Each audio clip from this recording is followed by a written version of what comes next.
Est-ce que toi aussi tu finis ton mois avec 0 € sur le compte ou pire encore, tu finis avec un découvert? Tu aimerais peut-être mieux gérer ton budget mais tu ne sais pas par où commencer. Alors aujourd'hui, je vais te partager une méthode qui a permis à des millions de personnes de reprendre le contrôle sur leurs finances. Je te parle bien sûr de la règle du 50-30-20. Cette méthode va te permettre de mieux gérer ton budget, de te faire plaisir sans culpabiliser et surtout de préparer ton avenir financier. Alors reste bien jusqu'au bout de la vidéo car je vais te présenter des outils et des astuces en fonction de ton style de vie. On commence tout de suite avec la définition de la règle du 50-30-20. Donc pour ceux qui ne connaîtraient pas cette méthode, c'est une méthode de budgétisation simple et efficace qui a été propulsée par Elizabeth Warren, une experte en finances personnelles. L'idée va être de découper ça en 3 grandes parties. Une partie qui sera composée à 50% pour les dépenses essentielles, donc tout ce qui va tourner autour de la nourriture, du logement, etc. On va avoir 30% pour les dépenses dites personnelles, donc tout ce qui va toucher aux loisirs, aux sorties, aux plaisirs. Et enfin, on aura 20% qui sera dédié à l'épargne et l'investissement. La question que vous allez sûrement me poser, c'est comment ça fonctionne en détail. Eh bien, voyons ça ensemble. On va commencer donc avec les dépenses essentielles, donc les 50%. Cette catégorie va être de tout ce dont tu as absolument besoin pour vivre. On va y retrouver donc les loyers ou bien les prêts immobiliers, les factures qui vont elles concerner l'électricité, les assurances, etc. Internet. On va avoir également tout ce qui concerne le transport, donc si vous avez une voiture, l'essence, le train. Il va y avoir tout ce qui concerne l'alimentation de base pour vous nourrir et encore tout ce qui va tourner à la santé. Donc mutuelle, assurance, etc. L'objectif étant simple, ne pas excéder 50% de ses revenus. Donc si vous gagnez un salaire de 2 000 €, eh bien vous devez prendre en compte que 1 000 € seront, donc 1 000 € maximum, seront mis à disposition pour ces dépenses essentielles. Donc si malheureusement ce n'est pas votre cas et vous excédez en fait ces 50%, eh bien va falloir regarder, se pencher peut-être un peu plus sur les comptes de ces dépenses précises pour voir ce qui est possible de faire. Je vous donne évidemment des exemples. Vous pouvez très bien optimiser vos courses. Peut-être que vous mangez beaucoup trop d'aliments qui vont être des aliments de marque et donc que vous payez peut-être 2 fois le produit plus cher parce que c'est une marque en question. Vous pouvez également renégocier tous vos contrats, que ce soit des contrats bancaires, que ce soit votre assurance, que ce soit votre... peut-être si vous avez un prêt immobilier, peut-être renégocier le taux. Voilà, vraiment, vous pouvez jouer sur tous les contrats que vous avez de dépenses essentielles pour essayer de gratter justement une différence. Et puis, si vous êtes, donc ça c'est vraiment l'exemple ultime, si vous êtes dans un appartement qui est peut-être trop grand, eh bien, vous pouvez décider de déménager et ça va réduire considérablement vos dépenses au niveau du logement. En tout cas, ce sont des exemples qui peuvent vous faire passer peut-être de 1 400 de dépenses à 1 000 € de dépenses si votre salaire c'est 2 000 € et donc garder une base de 50% pour ces dépenses. Deuxième partie, on va parler des 30% qui sont dédiés donc aux dépenses personnelles. Ici, on va parler exclusivement de tout ce qui rend la vie plus agréable. Donc ce n'est pas indispensable, mais c'est ce qui va permettre d'avoir une vie relativement douce et pouvoir continuer votre process. On va notamment retrouver les restaurants et les sorties, on va avoir les voyages et les loisirs, on va également avoir tout ce qui est abonnement de type Netflix, Shopify, Amazon, etc. Et on va avoir tout ce qui est shopping et hobby.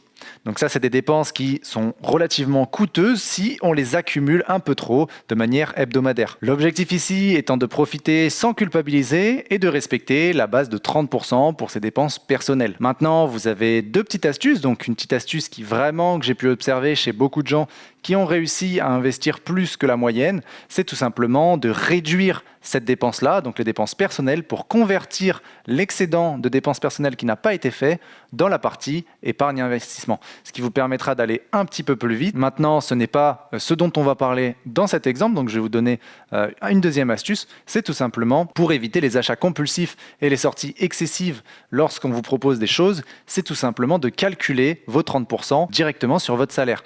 Imaginons que vous gagnez 2 000 € par mois, eh bien vous savez que 30% va correspondre à 600 €.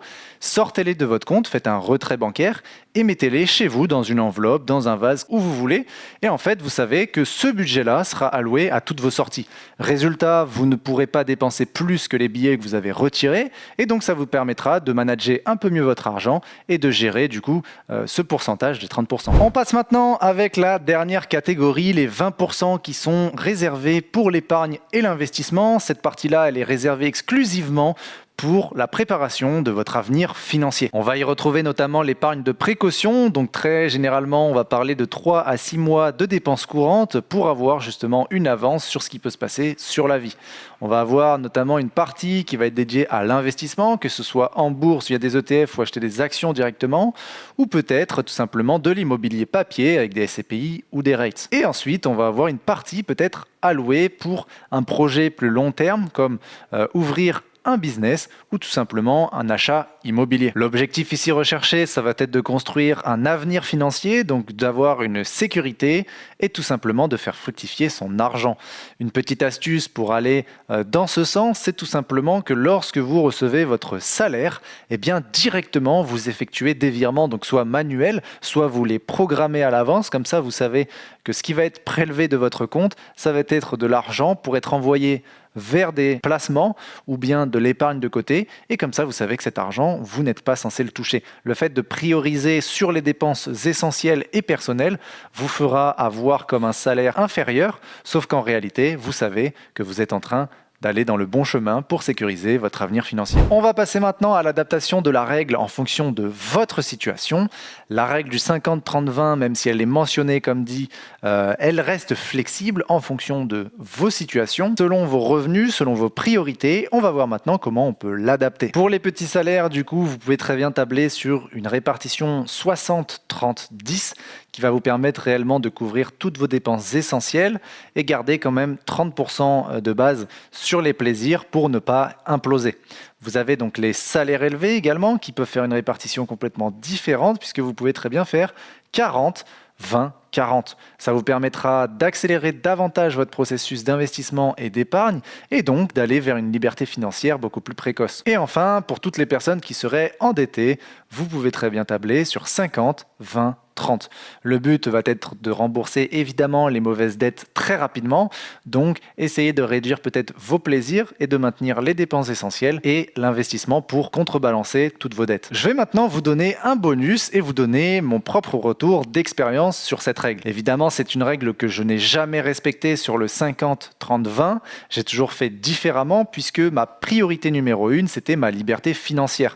Donc vous vous doutez bien que le plus gros de mes dépenses partait sur la 3e catégorie et donc au maximum et au minimum, comme ça je vais vous donner une tranche dans laquelle j'ai évolué en fonction des moments de ma vie, puisque vous vous doutez bien qu'en fonction de ce que je faisais comme métier ou bien dans quelle partie géographique j'étais, eh bien ça peut changer en termes de salaire, etc. Donc il y a pas mal de variables, mais tout est modulable. Il faut savoir que vraiment tout est modulable, que ce soit vos dépenses essentielles, personnelles ou en vue d'un avenir financier meilleur.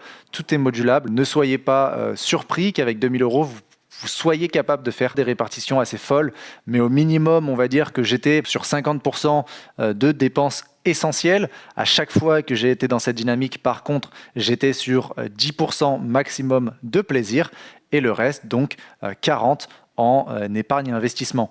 Et au maximum, donc à la meilleure condition que j'ai pu optimiser à un moment T de ma vie, j'étais sur 15% dans les dépenses essentielles, 0% en termes de dépenses personnelles. Par contre, il faut vraiment accepter psychologiquement de ne jamais se faire plaisir. Et par contre, j'avais 85% au niveau de l'épargne et de l'investissement, ce qui reste énorme. Et ce que je peux vous dire pour en avoir suivi quelques-uns qui ont fait des répartitions quasiment similaires, donc vraiment être priorisé sur l'achat d'investissement ou d'épargne, eh bien, vous allez très très vite et en 2-3 années, vous pouvez vraiment avoir une différence relativement folle par rapport à d'autres. Évidemment, le but n'étant pas de se comparer aux autres, mais de se comparer à soi-même sur une version meilleure en fonction des priorités et des objectifs de chacun. J'espère que la vidéo vous aura plu, elle touche à sa fin. N'hésitez pas à me mettre en commentaire si vous avez aimé la vidéo ou peut-être me dire quelle est votre répartition en fonction de la règle des 50-30-20 ou qu'est-ce que vous avez mis en place pour optimiser votre budget. Je vous dis à la prochaine. Ciao tout le monde, c'était Fabio.